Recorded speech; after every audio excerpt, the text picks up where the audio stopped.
தாவேக தலைவர் விஜய் இன்று ஒரே நாளில் 3 மாவட்டங்களில் பரப்புரை மேற்கொள்கிறார்.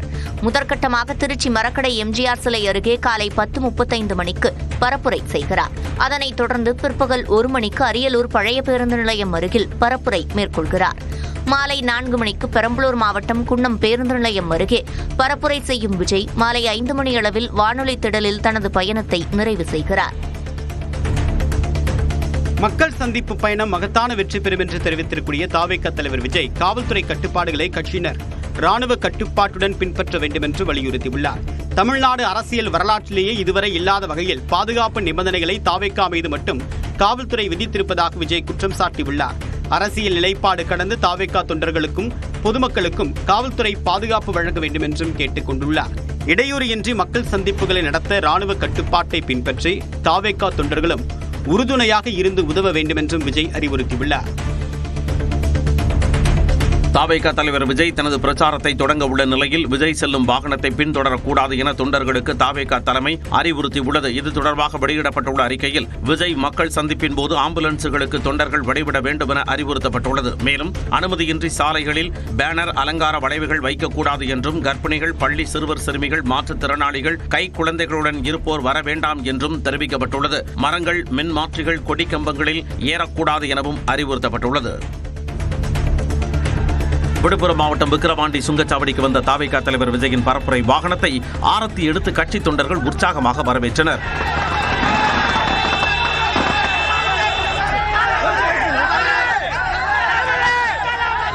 விக்கிரவாண்டியில் தனது முதல் மாநாட்டை விஜய் நடத்திய நிலையில் தங்களது பகுதியை கடந்து விஜயின் பரப்புரை வாகனம் செல்வதை அறிந்த தாவேக தொண்டர்கள் சுங்கச்சாவடியில் திரண்டனர். வாகனத்தை மலர் தூவி வரவேற்றதுடன் இனிப்பு பரிமாறியும் மகிழ்ந்தனர். கள்ளக்குறிச்சி மாவட்டம் உளுந்தூர்பேட்டை சுங்கச்சாவடியை கடந்து சென்ற தாவேக தலைவர் விஜயின் பரப்புரை வாகனத்தை அக்கட்சி தொண்டர்கள் பட்டாசு வெடித்து வரவேற்றனர்.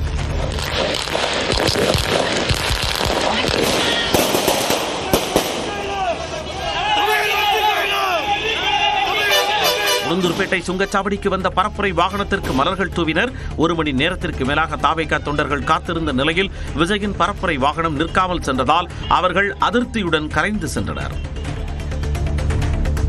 அரியலூரில் பரப்புரை மேற்கொள்ள விஜய்க்கு 25 நிபந்தனைகளுடன் அனுமதி வழங்கப்பட்டுள்ளது. அரியலூர் பழைய பேருந்து நிலையம் அருகே பரப்புரை மேற்கொள்ள அரியலூர் காவல் துணை கண்காணிப்பாளர் ரகுபதி அனுமதி அளித்துள்ளார். அதில் விஜயின் பரப்புரை வாகனத்திற்கு பின்னால் 5 வாகனங்களுக்கு மேல் அனுமதிக்கப்படாது உள்ளிட்ட நிபந்தனைகள் விதிக்கப்பட்டுள்ளது. நிபந்தனைகளை மீறும் பட்சத்தில் பரப்புரையை இடையிலேயே நிறுத்த காவல்துறைக்கு முழு அதிகாரம் உள்ளதாகவும் தெரிவிக்கப்பட்டுள்ளது. நாட்டின் 15வது குடியரசு துணைத் தலைவராக CP ராதாகிருஷ்ணன் பதவியேற்றுக் கொண்டார். டெல்லியில் உள்ள குடியரசுத் தலைவர் மாளிகையில் CP ராதாகிருஷ்ணனுக்கு குடியரசுத் தலைவர் திரௌபதி முர்மு பதவி பிரமாணம் செய்து வைத்தார். இந்த நிகழ்ச்சியில் முன்னாள் குடியரசு துணைத் தலைவர் ஜெகதீப் தன்கர் தன் மனைவியுடன் கலந்து கொண்டார். பிரதமர் நரேந்திர மோடி, மத்திய அமைச்சர்கள், மகாராஷ்டிரா மற்றும் ஆந்திர முதலமைச்சர்கள், திமுக MP கனிமொழி சோமு, பாஜக மாநில தலைவர் நயினார் நாகேந்திரன் உள்ளிட்டோரும் கலந்து கொண்டனர்.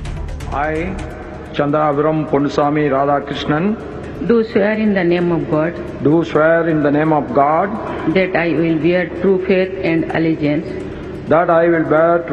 and allegiance upon which I am about to enter. Radhakrishnan ने देश के 15वें उपराष्ट्रपति के तौर पर शपथ ली है. மணிப்பூர் கலவரத்திற்கு பிறகு முதன்முறையாக அம்மாநிலத்திற்கு இன்று செல்லும் பிரதமர் மோடி அங்கு 8500 கோடி ரூபாய் மதிப்பிலான வளர்ச்சித் திட்டங்களுக்கு அடிக்கல் நாட்டியும் தொடங்கியும் வைக்கிறார். மிசோரம், மணிப்பூர், அசாம், மேற்கு வங்கம் மற்றும் பீகார் மாநிலங்களுக்கு இன்று முதல் வரும் 15ஆம் தேதி வரை பிரதமர் மோடி சுற்றுப்பயணம் மேற்கொள்ள உள்ளார். அந்த வகையில் மணிப்பூருக்கு செல்லும் பிரதமர் மோடி 7300 கோடி ரூபாய் மதிப்பிலான திட்டங்களுக்கு அடிக்கல் நாட்டையும் 1200 கோடி ரூபாய் மதிப்பிலான முடிவுற்ற பணிகளையும் திறந்து வைக்கிறார். பிரதமர் மோடியின் 5 மாநில சுற்றுப்பயணத்தின் போது மொத்தம் 71850 கோடி ரூபாய் மதிப்பிலான நலத்திட்டங்களை அவர் தொடங்கி வைக்க உள்ளார். மிசோரம் மாநிலத்திற்கு இன்று செல்லும் பிரதமர் மோடி நாட்டின் 2வது உயரமான ரயில்வே மேம்பாலத்தை திறந்து வைக்கிறார். பைராபி முதல் சாய்ராங் வரை 51.38 கிலோமீட்டர் தூரத்திற்கு ரயில் பாதை அமைக்கப்பட்டு தலைநகர் ஐஸ்வாலுடன் இணைக்கப்பட்டுள்ளது. சுமார் 55 உயரமான பாலங்கள், 87 சிறிய பாலங்கள், 5 சாலை மேம்பாலங்கள், 48 சுரங்க பாதைகள் மூலம் உருவாக்கப்பட்டுள்ள இந்த ரயில்வே மேம்பாலத்தின் கழுகு பார்வை காட்சியை மத்திய ரயில்வே அமைச்சர் அஸ்வினி வைஷ்ணவ் தனது எக்ஸ் பக்கத்தில் வெளியிட்டுள்ளார். From day after tomorrow we'll start the goods transportation also by rail. So that means cement can come to Mizoram at a very lower cost. சுரங்க திட்டங்களுக்கு பொதுமக்கள் கருத்து கேட்பில் இருந்து விலக்கு அளித்திருப்பதை திரும்பப் பெற வேண்டும் என்று வலியுறுத்தி பிரதமர் நரேந்திர மோடிக்கு முதலமைச்சர் மு.க.ஸ்டாலின் கடிதம் எழுதியுள்ளார். அதில் மத்திய அரசின் முடிவு சுற்றுச்சூழல் பாதிப்பு குறித்து நியாயமான கவலை எழுப்பக்கூடிய உள்ளூர் சமூகங்களின் உரிமையை பறிக்கும் என்று முதலமைச்சர் குறிப்பிட்டுள்ளார். முக்கியத்துவம் வாய்ந்த கொள்கை மாற்றங்கள் நாடாளுமன்றத்திலும் சட்டமன்றங்களிலும் வெளிப்படையாக விவாதிக்கப்பட வேண்டும் என்றும் பொதுமக்களின் உரிய ஆலோசனையுடன் செய்யப்பட வேண்டும் என்றும் முதலமைச்சர் மு.க.ஸ்டாலின் வலியுறுத்தியுள்ளார். ஆசிரியர் தகுதி தேர்வு எழுதுவதற்காக 4,80,000 பேர் விண்ணப்பித்துள்ளதாக ஆசிரியர் தேர்வு வாரியம் தெரிவித்துள்ளது. கட்டாய கல்வி உரிமை சட்டப்படி 1 முதல் 8ஆம் வகுப்பு வரை பயிற்றுவிக்கும் ஆசிரியர்களுக்கு தகுதி தேர்வு நடத்தப்படுகிறது. இதன்படி தமிழ்நாட்டில் முதல் தாள் தேர்வு நவம்பர் 15ஆம் தேதியும் 2ஆம் தாள் தேர்வு நவம்பர் 16ஆம் தேதியும் நடைபெறுகின்றன. கட்சி பதவிகள் பறிக்கப்பட்டுள்ள நிலையில் கோபிச்செட்டிப்பாளையத்தில் செய்தியாளர்களிடம் பேசிய அதிமுக முன்னாள் அமைச்சர் செங்கோட்டையன், நல்லதை நினைப்போம், நல்லது நடக்கும் என்றார். எல்லோரும் நினைப்பது போல நல்லதே நினைப்போம், நல்லதையே நினைத்து நல்லதையே செய்வோம். டெல்லியில் மத்திய அமைச்சர் அமித்ஷாவை சந்தித்த போது செங்கோட்டையன் குறித்து எதுவும் தன்னிடம் அவர் கூறவில்லை என பாஜக மாநில தலைவர் நயினார் நாகேந்திரன் தெரிவித்தார். குடியரசு துணைத் தலைவர் பதவியேற்பு விழாவில் பங்கேற்பதற்காக நயினார் நாகேந்திரன் டெல்லி சென்றார். அங்கு அவர் மத்திய உள்துறை அமைச்சர் அமித்ஷாவை சந்தித்தார். பின்னர் செய்தியாளர்களிடம் பேசிய அவர், செங்கோட்டையன் சந்தித்தது குறித்து அமித்ஷா தன்னிடம் எதுவும் கூறவில்லை என்றார். கோவை தொண்டாமுத்தூர் அருகே 11 ஏக்கர் நிலத்தை அண்ணாமலை வாங்கியது விவாத பொருளான நிலையில் அதன் பத்திரப்பதிவுக்கு மட்டும் 40,59,220 ரூபாய் கட்டணம் செலுத்தியதாக அவர் விளக்கம் தந்துள்ளார். முன்னாள் IPS அதிகாரி என்ற பெயரில் அவர் வெளியிட்டுள்ள அறிக்கையில் தன்னுடைய மற்றும் தனது மனைவியின் சேமிப்பு, கடன் ஆகியவற்றிலிருந்து நிலம் வாங்கியதாகவும் தெரிவித்துள்ளார். பால் பண்ணை அமைப்பதற்கான கடனுக்கு விண்ணப்பித்துள்ளதாகவும் இதுவரை தாம் வாங்கிய முதல் மற்றும் ஒரே அசையா சொத்து இதுதான் என்றும் அண்ணாமலை கூறியுள்ளார். பாமக நிறுவனர் ராமதாஸ் அன்புமணி ஆதரவாளர்களுக்கு இடையே மோதல் வெடித்த சூழலில் விழுப்புரம் மாவட்டம் திண்டிவனத்தில் உள்ள வன்னியர் சங்க அலுவலகத்திற்கு வருவாய்த்துறை அதிகாரிகள் சீல் வைத்தனர்.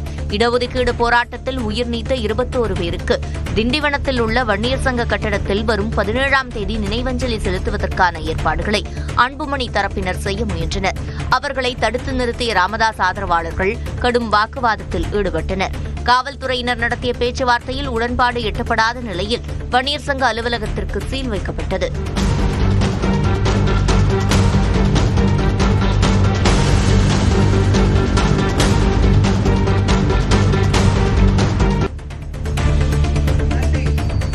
புதுக்கோட்டை மாவட்டம் கந்தர்வக்கோட்டையில் பரப்புரையில் ஈடுபட்ட தேமுதிக பொதுச் செயலாளர் பிரேமலதா விஜயகாந்த் கட்சியின் மாவட்ட செயலாளரை கடிந்து கொண்ட சம்பவம் மக்கள் மத்தியில் அதிருப்தியை ஏற்படுத்தியது. பரப்புரையின் போது வாகனத்தின் உள்ளே இருந்த LK சுதீஷிடம் பேசிக் கொண்டிருந்த வடக்கு மாவட்ட செயலாளர் கார்த்திகேயனை பிரேமலதா கடுமையாக சாடினார். உடனடியாக வாகனத்தின் ஜன்னல் கண்ணாடியை LK சுதீஷ் மூடிக்கொண்டார்.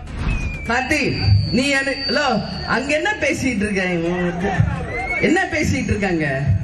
ஒரு ஆபீஸ் எடுத்துட்டாங்க, எழுதி கையில கொடுக்கறல, அப்ப கேளு, காது கொடுத்து என்ன பேசுறேன்ட்டு.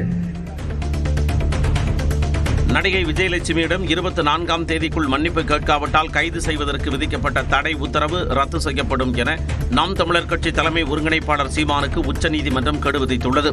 நடிகை விஜயலட்சுமி அளித்த புகார் தொடர்பாக தன் மீதான வழக்கு விசாரணைக்கு தடை கோரி சீமான் தாக்கல் செய்த மனுவை விசாரித்த நீதிபதிகள், நீங்கள் ஒன்றும் அசாதாரணமான மனிதர் அல்ல என்று தெரிவித்ததுடன் விஜயலட்சுமி குறித்து பேசியதற்கு மன்னிப்பு கோரி முதலில் மனு தாக்கல் செய்ய உத்தரவிட்டனர். இந்த பிரச்சனையில் விஜயலட்சுமியுடன் சுமூகமாக செல்வதற்கான உத்தரவாதத்தை வழங்க வேண்டும் என்றும் சீமான் தரப்புக்கு உச்சநீதிமன்றம் அறிவுறுத்தியது.